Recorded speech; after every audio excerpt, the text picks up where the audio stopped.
जी page number 127 पे surgery में एक और बड़ी इम्पॉर्टेंट बीमारी है infantile hypertrophic pyloric stenosis.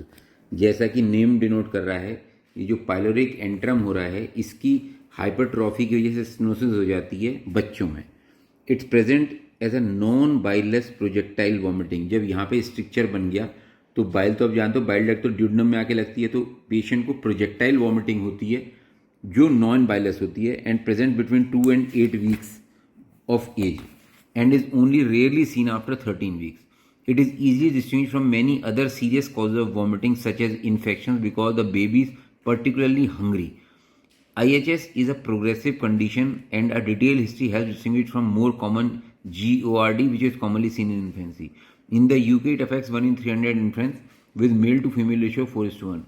However, if a girl has IPS, her offspring have a high chance of developing, suggesting a genetic predisposition. A non-bilous nature is stressed here to contrast the condition with bilous vomiting of the potential life-threatening malnutrition volvulus seen in occasionally neonates.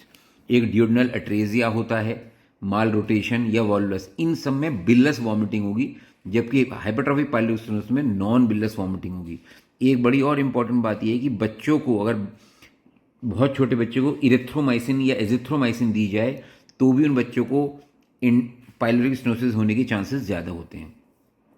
इसको हम diagnose clinically कर सकते हैं। During a test feed there is a visible gastric peristalsis passing from left to right across the upper abdomen and in a relax baby the pyloric tumour is palpable as an olive in the right upper quadrant. यानी कि ऐसी peristalsis दिखाई देगी और right upper quadrant में आपको एक olive swelling दिखाई, जो एपिगेस्ट्रम में भी कई बार फील हो जाती है।